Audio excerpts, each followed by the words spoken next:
함께 살펴봅니다. 에스겔 11장 22절로 25절의 말씀 우리 한 절씩 교독하도록 합니다. 1164년 에스겔서 11장입니다. 다 찾으신 줄 알고 22절 제가 먼저 봉독해 드립니다. 그때에 그룹들이 날개를 드는데 바퀴도 그 곁에 있고 이스라엘 하나님의 영광도 그 위에 덮였더니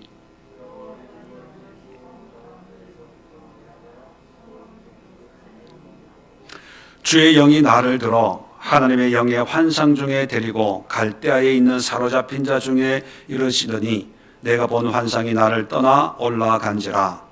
내가 사로잡힌 자에게 여호와께서 내게 보이신 모든 일을 말하니라. 아멘. 자, 오늘 이번 한 주간 하나님께서 심판과 재앙 속에서도 생명의 삶을 살 수 있는 그런 비결을, 방법을 말씀하셨다고 말씀을 드렸습니다. 그래서 영적으로 사는 비결에 대해서 오늘 그 세 번째로 깨달아야 산다, 그런 제목으로 한 말씀을 함께 나누어야 되겠습니다. 신앙생활을 우리가 소위 말하는 덮어놓고 믿으면 돼, 이런 말을 할 때가 있죠. 믿음을 강조하는 그런 의미라고 여겨집니다. 그런데 이 올바른 믿음은요, 그냥 덮어놓고 믿는다고 되는 것이 아니에요. 그것은 옛날에 우리 무속을 믿고 우상을 믿고 그냥 푸닥거리하고 할 때 그때 어떤 초월자에게 대한 믿음을 얘기하는 것이, 성경에 있는 하나님을 믿는 것은요, 덮어놓고 믿는 것이 아니라 펼쳐놓고 배우고 알고 깨달으면서 바른 믿음을 가지고 있어야 됩니다. 무조건 믿습니다만 한다고 될 것이 아니라 바른 믿음, 그리고 하나님이 어떤 분인지, 하나님이 무엇을 원하는지 우리가 배워야 되고 알아야 되고 깨달아야 됩니다. 오늘도 네 가지 우리가 분명히 신앙생활하면서 깨달아야 될 것을 우리에게 말씀하고 있어요. 늘 말씀드리는 거지만 유대 민족이 예수님 하나님 안 믿어서 멸망받은 게 절대로 아닙니다. 그들 나름대로는 열심히 신앙생활 했습니다. 타의 추종을 불허할 정도로 유별난 신앙의 주인공들이 유대인들 아닙니까? 그런데도 하나님은 그들을 심판하셨고 그들의 신앙이 우상 숭배였다고 선지자들 통해서 때마다 시간마다 고발하고 말씀하고 있습니다. 왜 그럴까요? 바로 하나님이 뭘 원하시고 뭘 가르치시고 이 신앙이라는 것이 어떤 의미인가를 알려고 하지도 않고 깨달으려고도 하지 않고 배우려고도 하지 않고 자기의 마음에 또는 자기의 생각에 전통과 지금까지 행해왔던 그런 신앙의 모습만 고집스럽게 붙잡고 살아갔기 때문에 그걸 깨뜨리기 위한 하나님의 심판이었다는 것을 우리는 너무나 잘 알고 있습니다. 오늘 이 시간 우리가 무엇을 깨달아야 될지, 물론 많은 깨달음이 필요하지만 오늘 말씀을 통해서 네 가지 깨달음을 위해서 기도하는 13번째 시간이 될 수 있기를 바랍니다. 자, 22절에 보면 그때의 그룹들이 날개를 드는데 바퀴도 그 곁에 있고 이스라엘 하나님의 영광도 그 위에 덮였더니 여호와의 영광이 성읍 가운데서부터 올라가 성읍 동쪽 산에 머무르고. 자, 8장부터 11장까지의 내용은 갈대아 땅, 바벨론 땅, 그발강가 포로 수용소에 있던 에스겔에게 하나님의 영이 임해서 에스겔을 순간 이동을 해서 예루살렘 성전으로 데리고 옵니다. 그래서 그 성전을 구석구석을 보여주는데, 성전에 오면 하나님의 영광이 머물러 있어요. 그런데 이 영광이 처음에는 성소에 있다가 문지방에 있다가 성전 동쪽 문에 있다가 오늘 보면 성읍 가운데서 올라 성읍 동쪽 산에 머무르고, 그렇게 말씀하고 있어요. 이게 무슨 뜻이냐면 하나님의 영광이 성소에서부터 점점 성전 예루살렘 밖으로 나가요. 그래서 결국은 하나님의 영광이 성전 동쪽 산에 있다는 얘기는 뭐예요? 성전에 하나님의 영광이 있다는 겁니까? 없다는 겁니까? 없다는 거예요. 없다는. 하나님의 영광이 떠났다는 거예요. 그 결과가 뭡니까? 솔로몬의 성전 얼마나 화려합니까? 얼마나 웅장합니까? 거기에 내노라한 대제사장과 제사장들이 얼마나 많이 하나님을 예배하고 제사 지내고 그렇게 했을 거예요. 그런데 하나님의 영광은 거기에 머무르지 않는다는 것을 에스겔에게 보여주는 거예요. 오히려 이 영광이 어디에 머무릅니까? 에스겔 1장 우리가 살펴봤잖아요. 하나님의 영광이 그발 강가 포로 수용소에 머무르는 거예요. 수백 킬로 떨어져 있는 이방 땅에 정말 내일의 소망이 없는 그 포로 수용소에 하나님의 영광이 머무르다는 거예요. 이게 무슨 의미입니까? 우리에게 필요한 것은요, 좋은 시설, 규모가 있는 성전, 많이 배운 제사장, 많은 사람들의 예배자, 그리고 멋있는 프로그램, 예배 광경, 이것이 아니라 우리에게 가장 필요한 것은요, 하나님의 영광이에요. 포로 수용소 같은 그런 삶의 환경에 살아가더라도 거기에 하나님의 영광이 임하면 그것이 하나님의 나라고 하나님이 기뻐하시고 하나님의 계획과 섭리가 있는 새로운 생명 역사가 약동하는 그런 생명의 땅이 되는 거예요. 반대로 솔로몬 성전처럼 세상의 모든 좋다는 거 다 갖추고 있어도요, 하나님의 영광이 없으면 아무것도 의미가 없는 거예요. 이 시간 우리가 기도해야 될 것은 가난을 위해서, 병듦을 위해서, 교회의 여러 가지 어려움을 위해서, 시대의 어려움을 위해서 물론 기도해야 됩니다. 그런데 우리가 분명히 깨달아야 될 게 뭐냐 하면 하나님의 영광이 없는 회복은 의미가 없어요. 우리가 이 시간 한국교회를 위해서 기도하고 이 땅을 위해 기도하고 우리 예수교회를 위해 기도하고 우리 자신뿐만 아니라 우리 성도님들을 위해 기도할 때 주여 하나님의 영광이 임하게 하옵소서. 병변적으로 육신 속에 하나님의 영광이 임하시면 생명의 역사가 일어납니다.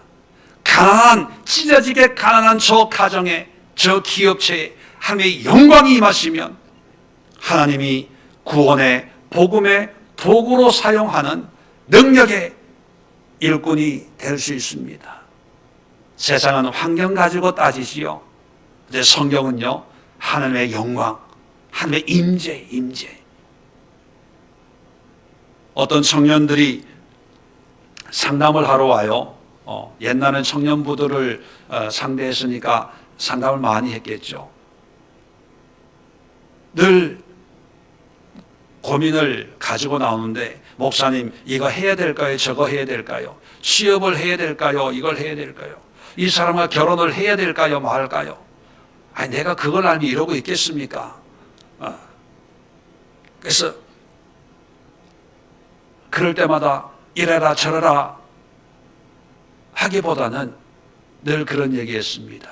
좋은 길이냐 안 좋은 길이냐, 행복의 길이냐 그렇지 못한 길이냐를 찾지 말고 어디에 하나님의 은혜와 영광이 있는가 그걸 찾아라. 그러면 내 눈에 보기에는 좀 어렵고 힘든 그런 환경인 것 같아도 하나님의 영광이 있는 곳에 가면 나중에 기쁨과 감사가 있다. 지금은 가난하고 지금은 월급이 적고 지금은 여러 가지 혜택이나 이런 게 부족을 해도 거기에 하나님의 영광이 있어서 예배가 있고 찬양이 있고 기도가 있고 거룩한 성도의 삶을 살 수 있는 그런 은혜의 하나님의 임재를 경험할 수만 있다면 그곳으로 가라. 그렇게 얘기를 합니다. 우리 예수에게도 마찬가지입니다. 제 자신도 마찬가지입니다. 이 시간 기도할 때 하나님, 하나님의 영광이 임하게 하옵소서. 영광이 있는 곳으로 걷게 하옵소서. 하나님의 영광을 향해서 결정하고 선택하게 하옵소서.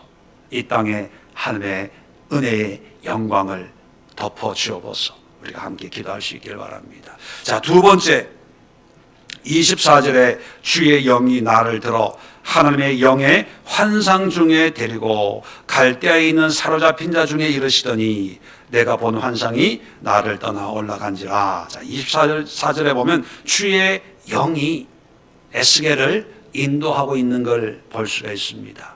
8장에도 주의 영이 에스겔을 들어서 예루살렘으로 옮겨와요.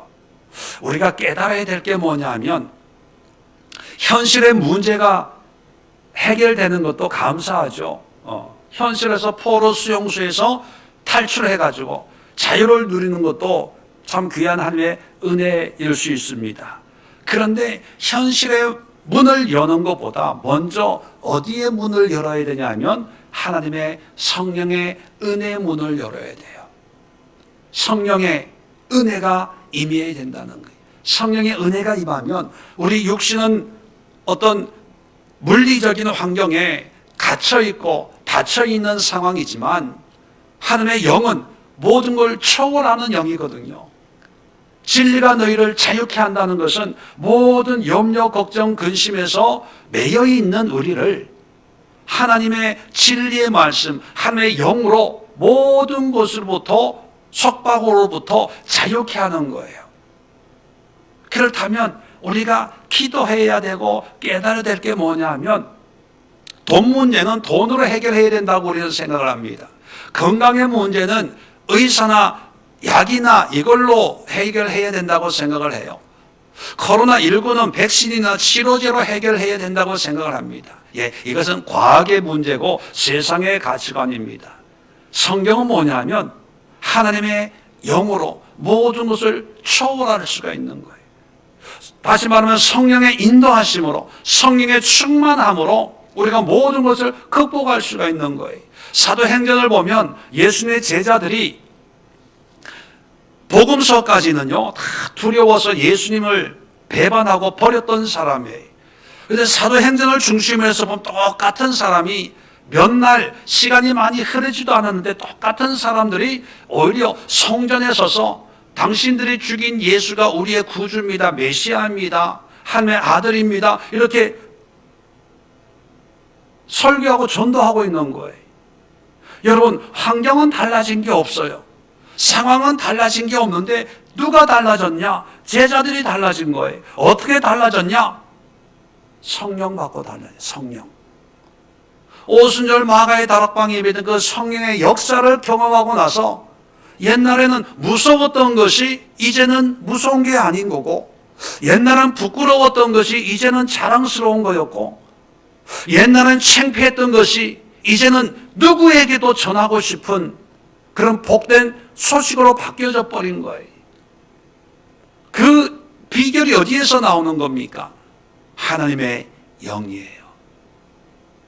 돈이 없는 사람에게 돈 문제가 해결된다고 인생의 문제가 다 해결됩니까? 아니에요. 또 다른 문제, 또 다른 문제. 문제 속에 헤어날 수가 없어요. 그런데 하나님의 영이 임하시면 하나님의 우리의 수준이 아닌 하나님의 수준으로 우리의 삶을 맡겨버리면 하나님의 방법으로 우리의 삶을 인도해 주시는 거예요. 에스겔이 수백 킬로 떨어져 있는 포로 수용소에 있는 그 청년 에스겔이 어떻게 예루살렘 성전에 있는 그런 영적인 신학의 실상을 세밀하게 볼 수 있는 그런 방법이 인간의 방법으로 어떻게 그게 가능하겠습니까? 그런데 주의 영이 이 모든 것을 가능케 하시는 거예요. 그렇다면 우리가 깨달아야 될 게 뭐냐면 하나님의 영이 우리에게 임해야 진정한 자유가 있고 변화가 있고 능력이 나타난다는 것을 깨달아야 됩니다. 그래서 요한복음 3장에 보면 베드로와 요한이 기도하러 갈 때 안전병이를 보고 뭐라고 얘기합니까? 금도 아니고 은도 아니고 한마디로 뭐예요? 세상의 물질이 아니라 오직 나사렛 예수 그리스도의 이름으로 일어나 걸어라. 우리는 문제가 있으면 하나님 금을 주세요, 은을 주세요. 그래서 돈이 있어야 치료받지요. 돈이 있어야 해결되지요. 돈이 있어야 뭔가 되지요. 예수 그리스도의 이름은 잠깐 뒤에 문제 해결해 놓고 뭔가 환경이 좀 달라지면 그때 예수님을 믿을 테니까 먼저 금이나 은을 먼저 주세요. 이러는 시대에 우리가 살고 있지 않습니까? 그런데 성경은 하나님의 영이 임해야 됩니다. 이 시간 우리가 깨닫고 기도할 때 하나님 성령의 인도함을 받게 하옵소서. 성령의 충만함을 받게 하옵소서. 내 능력에 맞는 일이 아니라 하나님의 능력에 맞는 일을 할 수 있도록 주의 영을 나에게 부어 주옵소서. 우리 간절히 기도할 수 있기를 바랍니다. 세 번째 우리가 기도해야 될 것은 24절에 주의 영이 나를 둘러 하나님의 영의 환상 중에 환상이라는 말이 나옵니다. 내가 본 환상이 나를 떠나 올라간지라. 이 환상이라고 하는 것은요, 하나님의 성령으로 예루살렘 성전 구석구석을 보여주는 그것을 의미합니다. 원래 히브리 말의 환상이라는 말의 의미는 본다는 것이에요. 본다. 우리가 보통 비전 그렇게 번역을 합니다. 비전. 이 비전이라고 하는 것은요, 보는 거예요. 텔레비전. 멀리 떨어져 있는 것을 가까이서 보는 것. 그죠? 자, 그러면 보는데 뭘 보는 거예요? 내가 보고 싶은 걸 보는 거예요? 하나님이 보여주시는 걸 보는 거예요? 당연하죠. 하나님이 보여주시는 걸 보는 거예요. 그런데 실상에서는 내가 이루고 싶은 것, 내가 꿈꾸고 싶은 것을 비전으로 삼아요. 하나님이 보여주는 걸 비전으로 삼아요. 한때 청년 사역자들이 청년들이요, 꿈을 가지십시오. 비전을 가지십시오. 그랬어요. 그러니까 청년들 가슴이 뜨거워져 가지고 하나님 나를 이렇게 쓰세요. 이렇게 섬기고 싶습니다. 정치로 대통령이 되게 하시고. 네. 조사는 안 해봤지만 그렇게 기도한 분들이 아마 국회의원도 되고 장관도 되고 대통령도 되고 막 그런 것 같아요. 회사 CEO도 되고. 자기 딴에는 비전이 이루었다고 그래서 간증도 하고 그런 분들도 아마 있을 거예요. 그런데 나중에 돼서 뚜껑을 열고 보니까 국회의원 된 사람 다 비리로 잡혀가요. CEO 된 사람들이 다 비리로 자기 욕심을 채우다가 문제가 생겨서 잡혀 들어가 뉴스에 나와요. 저는 뉴스 보면서 무슨 큰 사건이 있을 때마다 가슴이 콩당콩당해요. 왜냐하면 이 사람도 교회 다니는 사람 아닐까?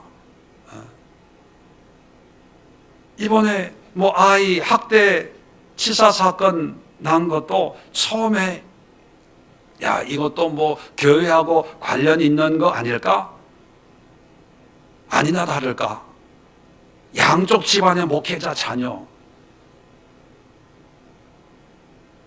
크리스천 대학교를 졸업한 사람들이에요. 왜 그럴까요? 이유는요, 하나님이 보여주시는 비전이 아니라 자기가 하고 싶은 그런 것을 비전으로 꿈을 꿨다는 거예요. 노력했다는 거예요. 그걸 성취했다는 거예요. 원래 성경적인 비전이라고 하는 것은요, 하나님이 보여주시는 것을 보는 게 그게 비전이에요. 그러면 보세요. 하나님이 에스겔을 데리고 예루살렘 성전에서 믿음의 실상을 보여주었을 때 그 보여주는 것을 보면서 애통하고 안타깝고 가슴을 치고 이래서 우리 민족이 이런 고난을 당하겠구나. 이제 하나님의 말씀으로 돌아와야 되는데, 회개해야 되는데, 이런 신앙 가지고는 하나님의 뜻을 이루어갈 수 없는데, 그런 청년의 제사장으로서 뜨거운 피가 거꾸로 흐르는 그런 영적인 혈기를, 의의 의분을 느낄 수 있는 이유가 어디에 있었습니까? 하나님이 보여주시는 것을 봤기 때문에. 그래서 우리가 깨달아야 될 것은 내가 하고 싶은 걸 하는 것이 아니라, 내가 이루고 싶은 걸 이루는 것이 아니라, 내가 보고 싶은 걸 보는 것이 아니라, 하나님 나에게 주님이 보여주실 것을 보게 하옵소서. 또 하나는 이 비전은요, 하나님이 보는 것을 나도 똑같이 보는 거예요. 하나님의 영이, 하나님의 영광으로 가득 차 있는 그 예루살렘 성전을 에스겔과 같이 보고 있어요. 뭐냐 하면 우리의 시야가 하나님의 시각과 똑같아지는 게 비전이에요. 그러면 우리가 보고 싶은 부분만 보는 것이 아니라 하나님이 보고 있는 걸 나도 보게 하옵소서. 그렇게 기도해야 되는 거예요. 하나님은 이 신앙이 타락했다고 그렇게 보고 계세요. 근데 사람들은 문제없다고 보고 있는 거예요. 괜찮다고 얘기하는 거예요. 자, 그럴 때 하나님의 비전의 사람은 누구의 시각을 따라서 봐야 됩니까? 하나님의 시각이거든요.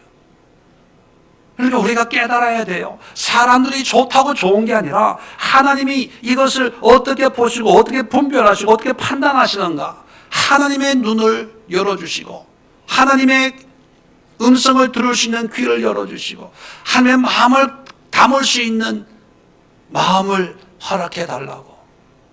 그게 비전이거든요. 이 시간 우리가 기도해야 될 거, 하나님이 보는 걸 나도 보게 하시고 하나님이 보여주시는 것을 보고 깨닫게 하옵소서.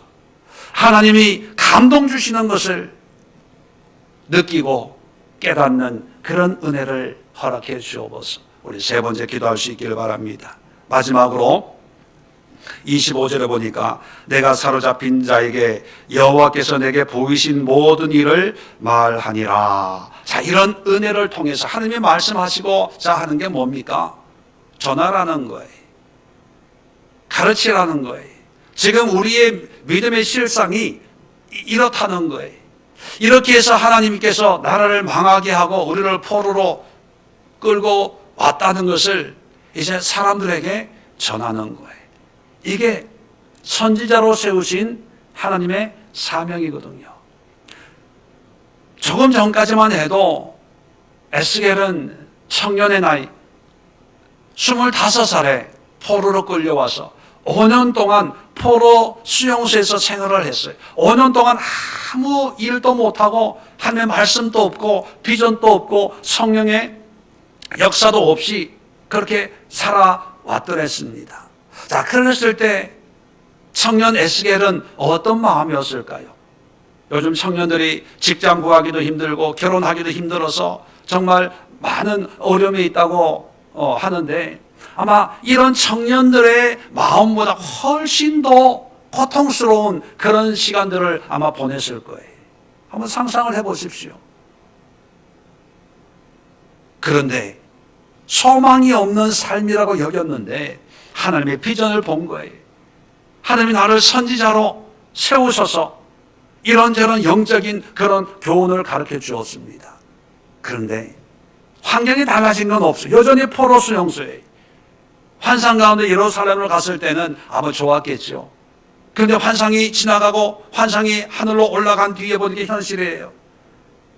현실에 달라진 건 없어요. 그런데 달라지는 게 있죠. 소망이 없던 청년이 하나님의 말씀을 전하는 그런 선지자로 변화된 거예요. 말씀을 전하기 시작하는 거예요. 조금 전까지만 해도 예루살렘에 돌아가면 열심히 할 텐데, 나라가 안정이 되면 내가 열심히 할 텐데, 뭔가 환경이 좀 달라지고 내가 원하는 대로 좀 되면 또 고국으로 돌아가면 그때 열심히 할 텐데, 뭐 이런 생각을 했는데 하나님의 은혜로 말미암아 환경의 핑계나 변명이 아니라 있는 곳에서 하나님의 말씀을 선포하기 시작하는 거예요. 한번 생각해 보세요. 에스겔은 환상도 보고 하나님의 은혜도 누렸어요. 그런데 나머지 사람들은 뭐 달라진 게 있나요? 똑같아요, 똑같아. 그들이 하나님의 말씀을 아멘, 아멘 받아들였을까요? 야, 저게 뭐 어느 날 갑자기 저 쓸데없는 소리 하고 있어? 불난 집에 부채질 하냐? 아마 그랬을 거예요. 우리식으로 표현하면 전도하기가 너무 힘들었을 거예요. 그런데도 에스겔은 받은 은혜로 전하기 시작하는 거예요. 선포하기 시작하는 거예요. 본 대로, 들은 대로, 하나님이 주시는 말씀대로 선포하기 시작하는 거예요. 듣든 아니 듣든. 이게 하나님이 주신 사명이에요. 사명. 우리가 깨달아야 될 것은 환경이 좋고 안 좋고 여기에 따라서 우리의 어떤 직분이나 본분이나 사명을 하고 안 하고가 아니라 환경과 역경과 상관없이 하나님의 사명을 감당할 때 하나님이 영광 받으시는 거예요. 에스겔서에 그런 내용들이 많이 나오지만 악인이 악한 생활을 하고 있을 때 그걸 보고 네가 전하지 않으면 그 사람은 그 악으로 죽지만 전에도 악인이 악한 생활을 하고 있는데 네가 보고도 안 전하면 그 피값을 누구에게 찾는다고요? 너에게 찾고 네가 전했는데도 그 사람을 안 듣고 계속 악을 행하다 죽으면 지가 지 죄로 죽는 거다. 그런 말씀을 에스겔에게 계속 하셨어요. 선지자로 부르시면서. 그러니까 듣든 아니 듣든 환경이 좋든 안 좋든 그냥 내 사명은 내가 본 대로 전하는 거다. 그 사명을 감당하기 시작할 때 하나님은 에스겔을 통해서 더 놀라운 역사들을 이루어 가시는 것을 우리가 볼 수 있습니다. 여러분의 사명은 뭘까요? 그저 아내로, 어머니로, 아버지로, 직장인으로, 교회 봉사하는 봉사자의 모습이 다일까요? 전부일까요? 한번 기도해 보세요. 하나님, 주님 주신 사명은 무엇입니까? 그냥 평생 이 문제 가지고 울고 불고 아둥바둥 살다가 천국 가는 겁니까? 평생 예수에게만 섬기고 집사로 권사로 그렇게 살다가 하늘나라 가는 것이 내 사명입니까? 한번 기도해 보세요.